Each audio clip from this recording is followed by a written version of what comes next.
किशोरीलाल शर्मा जी, हरचंद बहादुर जी, सत्येंद्र जी, सुशील पासी जी, Ajay Pal ji, Ashok Singh ji, Surendra Vikram Singh ji, Atul Singh ji, Rajesh Yadav ji, doctor Manish ji, stage पे वरिष्ठ नेता, हमारे प्यारे कार्यकर्ता भाइयों और बहनों, प्रेस के हमारे मित्रों, आप सबका यहां बहुत बहुत स्वागत, नमस्कार।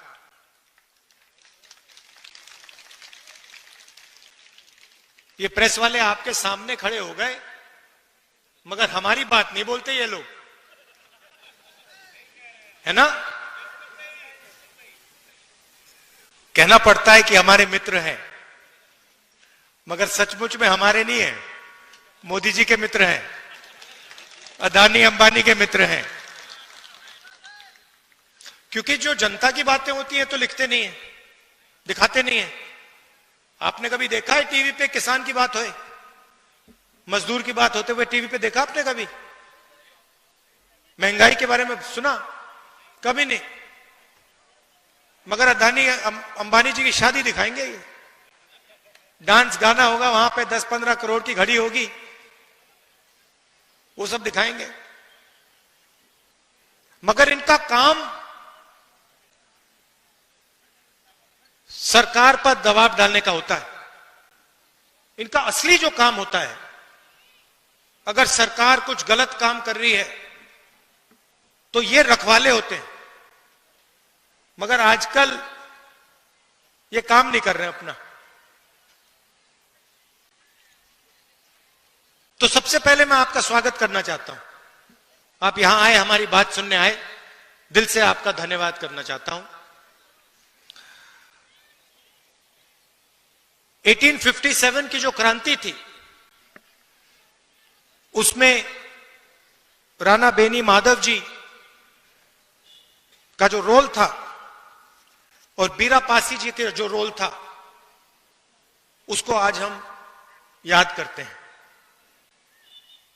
उनकी मूर्ति का उद्घाटन किया। और अभी मैं कह रहा था, जिन्होंने मूर्ति बनाई कहां है? लखनऊ से आए हैं। मैंने कहा कि बहुत सुंदर मूर्ति आपने बनाई है, तो आपका भी हम रायबरेली आपका धन्यवाद करता है।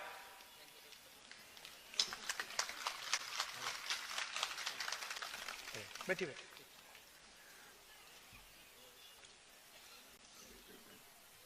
तो ये जो क्रांतिकारी काम किए थे, इसका नतीजा हमारा कॉन्स्टिट्यूशन, संविधान। ये सब लोग जो अंग्रेजों से लड़े, जिन्होंने अपनी जान दी, जेल में गए, संविधान के लिए लड़े, संविधान के लिए लड़े। और अगर हिंदुस्तान में गरीबों की आवाज है, मजदूरों की, किसानों की आवाज है, छोटे व्यापारियों की आवाज है, तो संविधान के कारण वो आवाज है। ये हिंदुस्तान की जनता की आवाज है।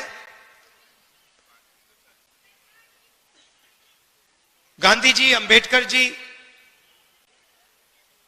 नेहरू जी ने यह संविधान दिया, जेल गए, अंग्रेजों के खिलाफ लड़े।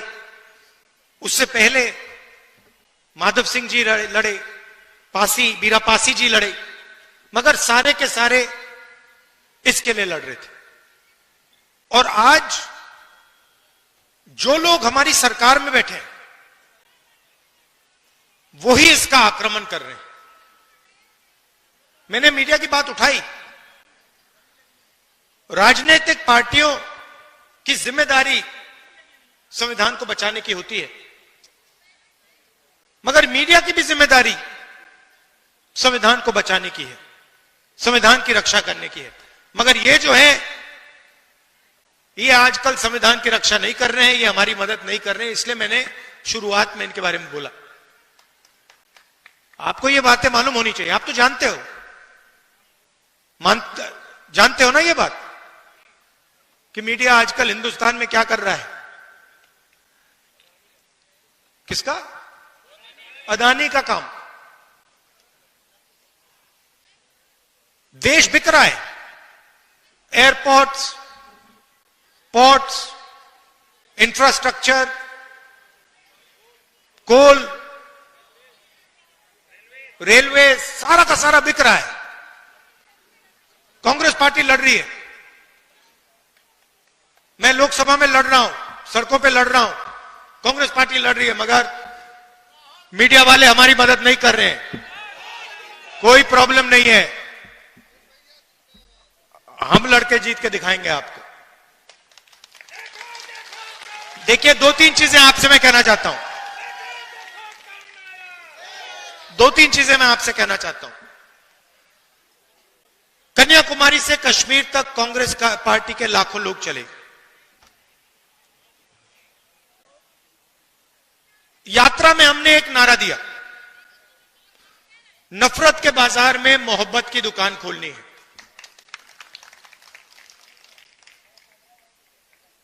बटा हुआ देश, हिंसा में, नफरत में डूबा हुआ देश कभी प्रगति नहीं कर सकता है।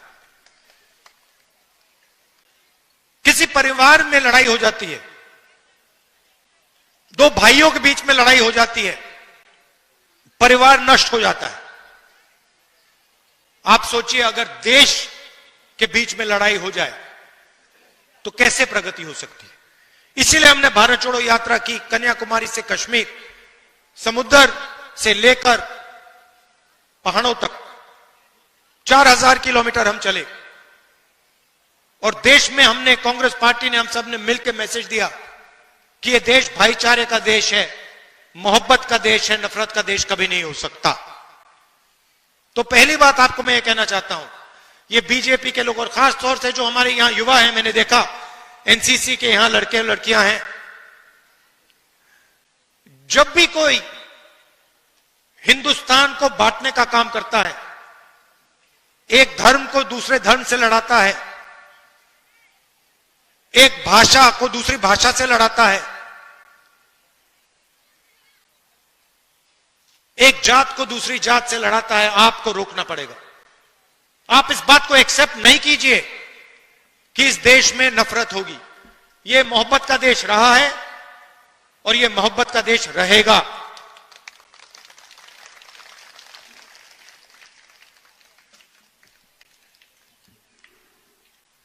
दूसरी बात, देश के सामने दो सबसे बड़े मुद्दे हैं। सबसे बड़ा मुद्दा बेरोजगारी। आज मैं युवाओं से बात कर रहा था, मैंने उनसे बोला, ऐसे टेंट में बात हो रही थी, मैंने उनसे पूछा, देखो, मैंने उनसे पूछा, देखिए आप लोग सब पढ़ाई कर रहे हो, आप डिग्री ले रहे हो, ठीक है, आपको डिग्री मिल गई, हाथ उठा के मुझे दिखाओ, आप में से कितने लोग सोचते हो कि आपको डिग्री के बाद रोजगार मिलेगा।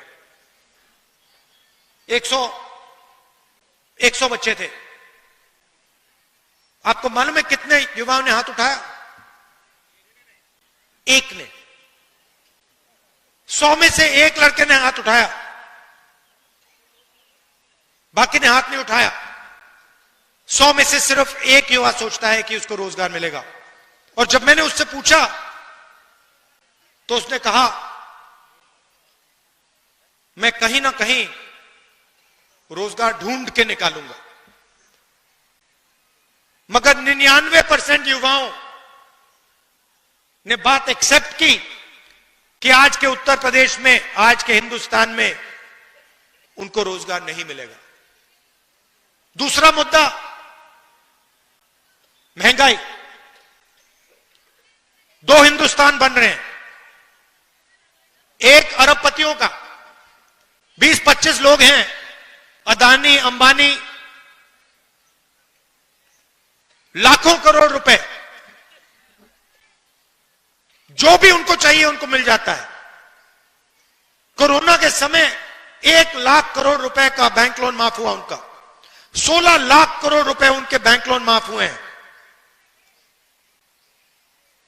और दूसरा हिंदुस्तान, आपका हिंदुस्तान, हमारा हिंदुस्तान, मेहनत का हिंदुस्तान, मजदूरों का, किसानों का, बेरोजगार युवाओं का हिंदुस्तान। हमें ये दो हिंदुस्तान नहीं चाहिए, एक हिंदुस्तान होना चाहिए।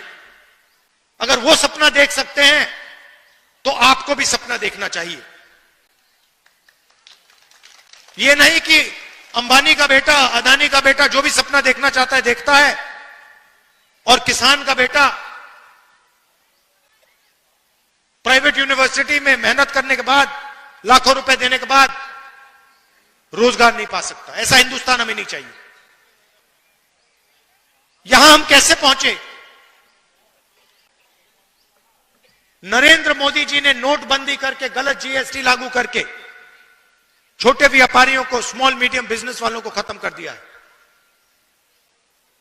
यह पॉलिसी सिर्फ नरेंद्र मोदी जी की नहीं थी, यह पार्टनरशिप है। नरेंद्र मोदी जी ने और अदानी, अंबानी जैसे लोगों ने ये पॉलिसियां छोटे व्यापारियों को, किसानों को, मजदूरों को खत्म करने के लिए बनाई है। और नतीजा आपको दिख रहा है। उत्तर प्रदेश के युवाओं को रोजगार नहीं मिल सकता। अगर आपको रोजगार चाहिए, उत्तर प्रदेश में छोड़ दीजिए, हां तेलंगाना में, कर्नाटक में मिल सकता है, वहां जाके आप मजदूरी कर सकते हैं,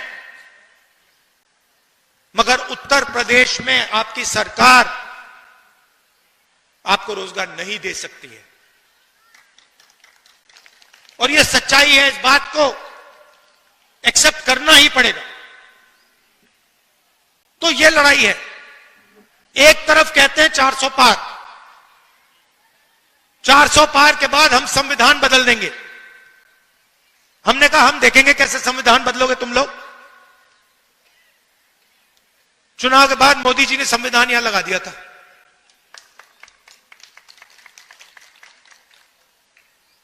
और महाराष्ट्र में चुनाव हुआ।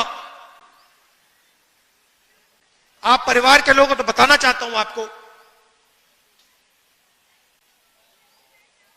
तकरीबन लोकसभा और विधानसभा के बीच में तकरीबन 70 लाख नए वोटर आ गए। 70 लाख नए वोटर जिन्होंने लोकसभा में वोट नहीं दिया। हिमाचल प्रदेश की आबादी, नए वोटर आ गए लोकसभा में, विधानसभा में, जादू से आए। हमने इलेक्शन कमीशन से पूछा, भैया ये समझाओ, ये 70 लाख लोग कहां से आए और हमें वोटर लिस्ट दो। इलेक्शन कमीशन ने आज तक जवाब नहीं दिया। मैंने पार्लियामेंट में बोला, पब्लिक मीटिंग में बोल रहा हूं कि हमें आंकड़े चाहिए। ये 70 लाख नए वोटर जो आए हैं, जिन्होंने लोकसभा में वोट नहीं दिया, विधानसभा में जादू से वोट मिल गया, हम चेक करना चाहते हैं ये लोग कौन है, हमें वोटर लिस्ट दीजिए। वोटर लिस्ट नहीं देनी। तो बात आप समझ गए हो हिंदुस्तान में आजकल हो क्या रहा है।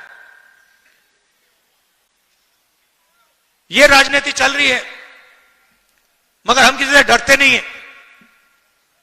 कांग्रेस पार्टी विचारधारा की पार्टी है और हमारे सब जो कार्यकर्ता हैं, आप लोग बब्बर शेर, आपके खून के अंदर हमारी विचारधारा है।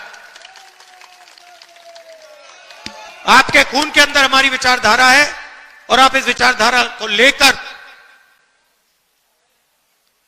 कांग्रेस पार्टी के लिए, संविधान के लिए और देश के लिए लड़ते हो, रोज लड़ते हो। इसके लिए मैं आपको दिल से धन्यवाद करना चाहता हूं। आपने लोकसभा के चुनाव में मेरा पूरा समर्थन किया, उसके लिए मैं आपको, रायबरेली की जनता को और आप सबको दिल से धन्यवाद करना चाहता हूं। और जो भी आपके मुद्दे हैं, जहां भी मेरी जरूरत हो, चाहे रायबरेली में, लोकसभा में, बाकी प्रदेशों में मैं हाजिर हूं। जो भी आप मुझसे काम करवाना चाहते हो आप बताओ, मैं करने को तैयार हूं। और आखिरी बात, रायबरेली एक ऐसी कंस्टिट्यूएंसी है शायद पूरे हिंदुस्तान में